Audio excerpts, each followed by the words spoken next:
Hello, everybody. Welcome to the Short Circuit. I'm your host, Darryl Willis, Corporate Vice President of Energy and Resources at Microsoft. I'm thrilled to have you join me as we hear from energy experts and thought leaders who share their insights, their perspectives on the current state and future of the energy sector. Now, if you've worked in the power sector, there's no doubt you've come across EPRI, the Electric Power Research Institute. They're one of the most respected voices in utility science and innovation, helping utilities around the world with some of the toughest technical, operational, and environmental challenges, from decarbonization to nuclear safety to grid modernization. Today, that leadership continues with a bold new step into artificial intelligence. The Open Power AI Consortium, or OPAI, brings together utilities, tech providers, and researchers, all working together to ensure AI in energy is secure, it's responsible, and scaled the right way. Microsoft is proud to be a founding partner in that effort, which we announced earlier this year at DistribuTech and CERAWeek. Joining me today to talk about this vision and outcomes is someone who's been leading this charge for years, Arshad Mansoor, CEO of EPRI. Arshad, welcome to the Short Circuit. Great. Thank you, Darryl. Thank you for the opportunity. Glad to have you. So let's start with a bit of context, Arshad. For listeners who may be coming from adjacent industries like tech and finance and climate policy as examples, give us a short version, a little bit about your background and about what EPRI is and how you work with utilities around the world. Thank you, Darryl. Well, let me start with EPRI. We were born more than 50 years ago, and I used to say we were born out of a blackout, 1965 New York City blackout. And we saw how important electricity is for driving prosperity, for driving progress. And as a result of the blackout, after the investigation in 1973, EPRI was formed to bring technology to the energy company, to the power companies, so that we can bring technology, we can modernize the grid, we can bring in new sources like nuclear. And today we have evolved into an organization with approximately 1,500 engineers, scientists, economists, working with more than 400 energy companies in 40 countries, not just to keep the lights on because we were born out of a blackout, but really to power progress for which we need abundant, accessible, resilient, reliable, and affordable electricity, but also to protect the planet, which means minimize land use, minimize water use, minimize impact on air quality, minimize greenhouse gas emission, and maintain the biodiversity of this planet. So powering progress, protecting planet, that is what drives us as we work with not just 400 power companies, but so many other organizations, and Microsoft is being one of them. My journey, I have been a power geek. Anywhere that you make electricity, move electricity, use electricity, all the way from my undergraduate in Bangladesh University, and then master's and PhD at the University of Texas, working with power companies, working with EPRI since 2006, and have the honor to lead an organization where I learn every day. And my official title is President and CEO. My unofficial title is Chief Disruption Officer, because we need disruptive thinking to bring the value of generative AI really to change the way we make, move, use electricity, to make it more reliable, resilient, and affordable and abundant. Fantastic, Arshad. And, I think about what you said around powering progress and protecting the planet. That's quite powerful and definitely resonates with me personally and professionally. I also love what you said about being a chief disruption officer, because we think that it will take disruption and partnership to do the challenging things that we have to do around safe, reliable, affordable, clean energy. All of those things are possible when we work together. So we're really excited about this journey that we're on with EPRI. Now let's talk about the launch of this recent initiative, OPAI, the Open Power AI Consortium. What's the idea, Arshad, behind this initiative? Why is it important to bring the industry together around AI? So the AI that we're talking about is not our grandfather's AI. Since this generative AI, agentic AI, was the first dropout of ChatGPT 2.5, 3 years ago, we are finding out, like every other sector is finding out, this could be a more profound change for humanity, for society, for power company than internet and industrial revolutions put together. Yes. That's the opportunity we have, and we are at the very early stage.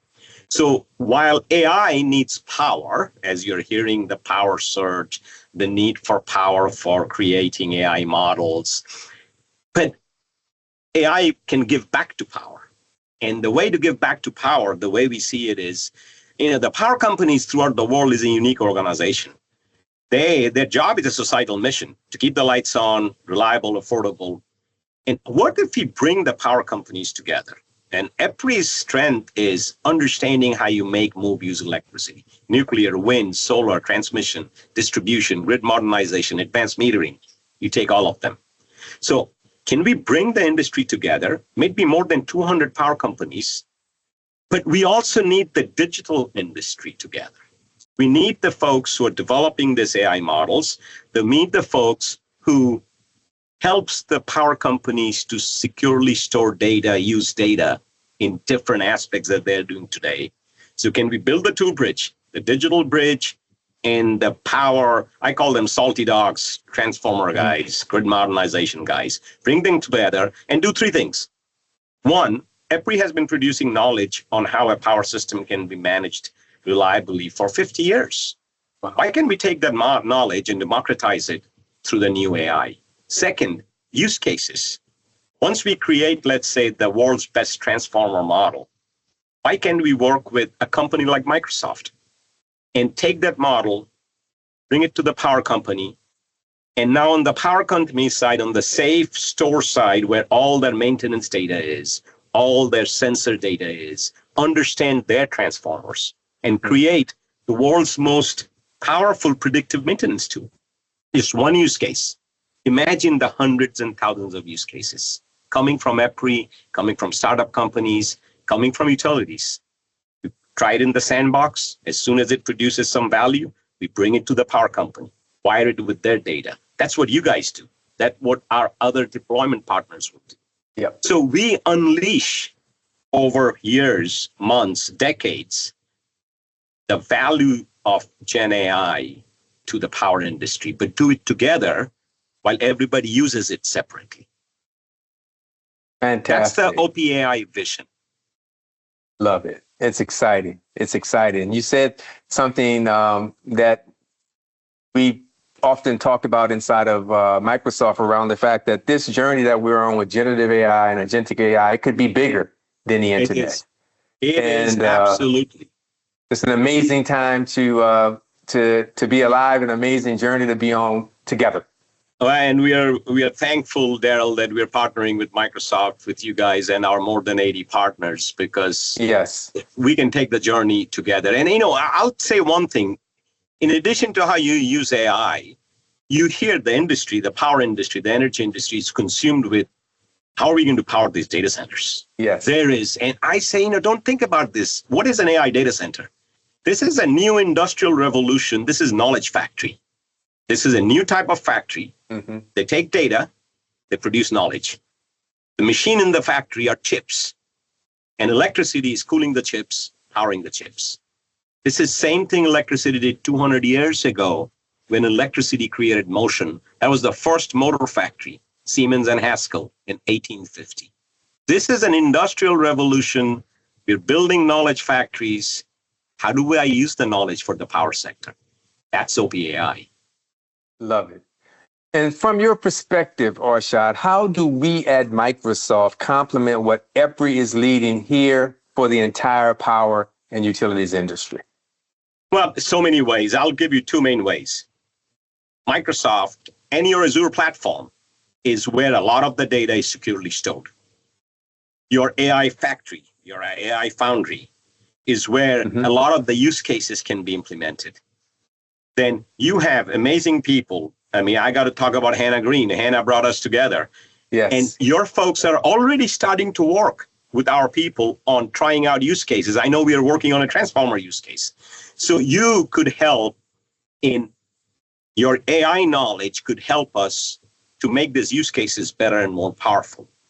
Your cloud platform could help our members to bring those use cases within their side of the fence so that their data doesn't have to come to everybody. Mm-hmm. We don't want to create a huge, big data lake where everybody's data is coming in.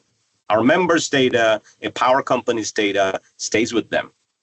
You help to integrate it with these use cases that we are now working with Microsoft, we're working with NVIDIA, we're working with others. So I see a perfect marriage between people who knows how to run a gas turbine, how to operate a transformer, predictive maintenance. I call it all those hardcore power system stuff.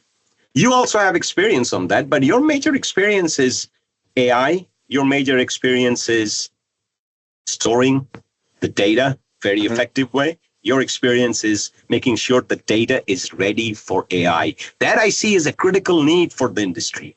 Is the data ready for Gen AI?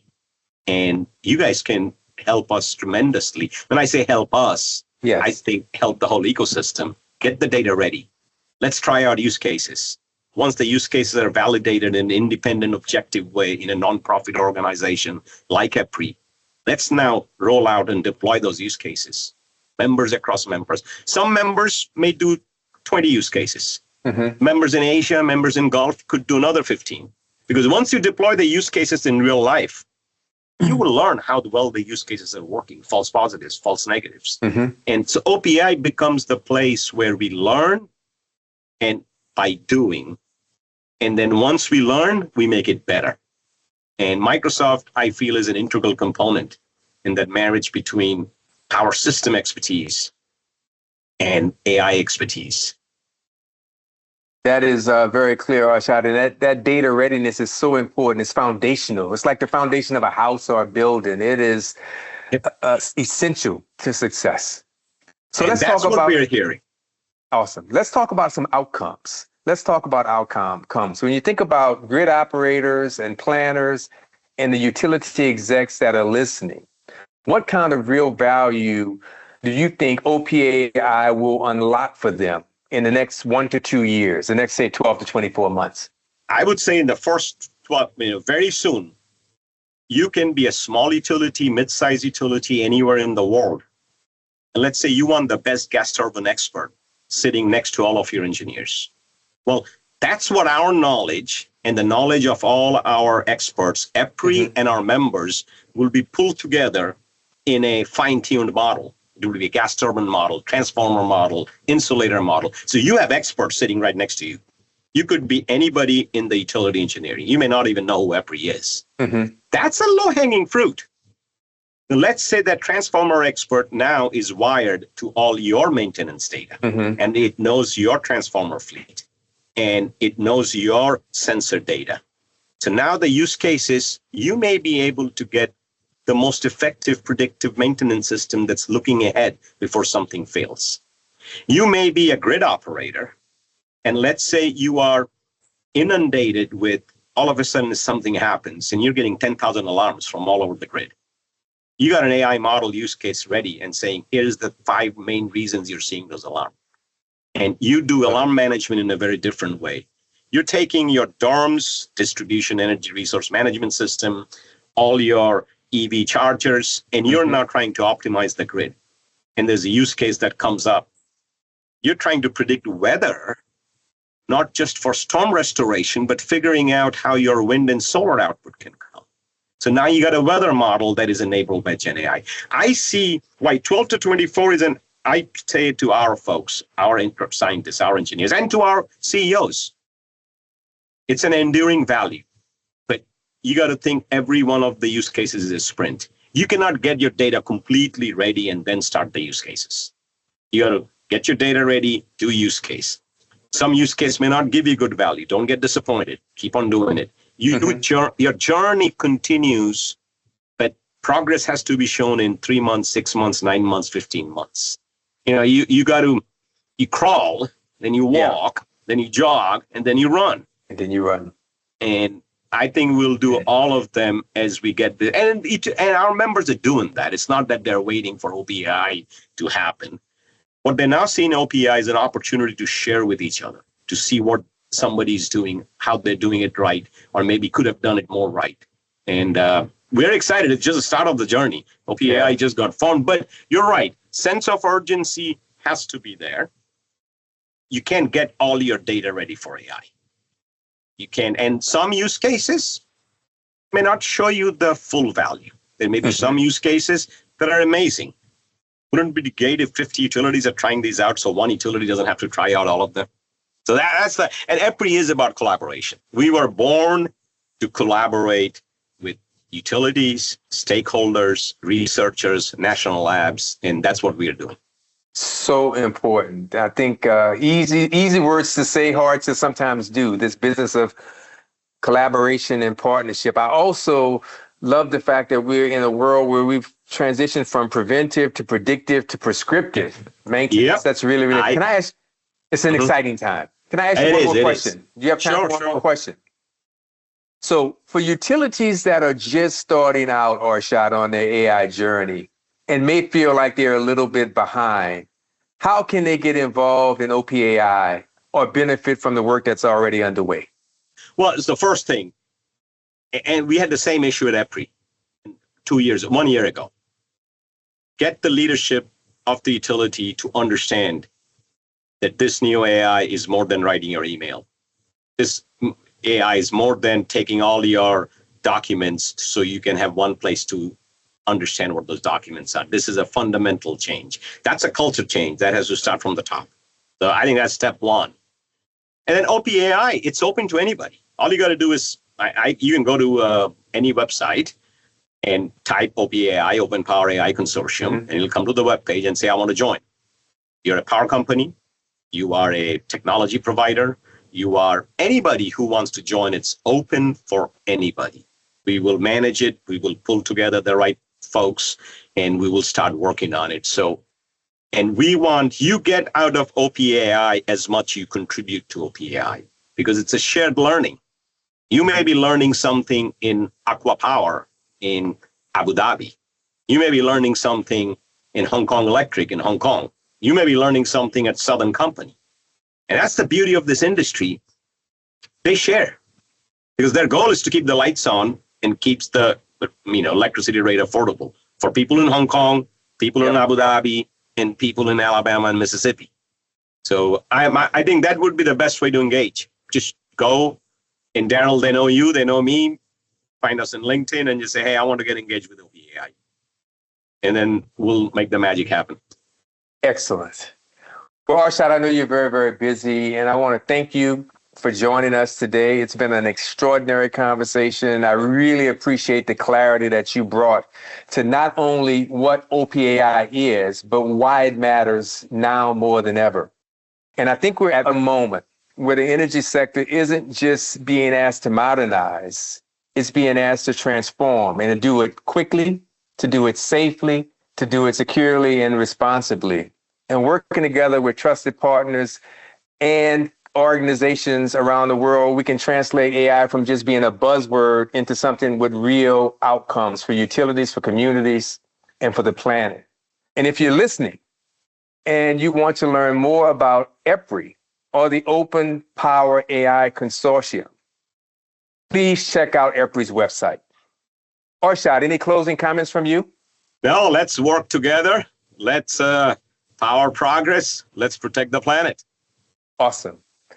And everyone, as always, thank you for joining us for this episode of the Short Circuit, where we unpack the people, ideas, and innovations that are shaping the future of energy. Thank you, Arshad, for being with us. Thank you.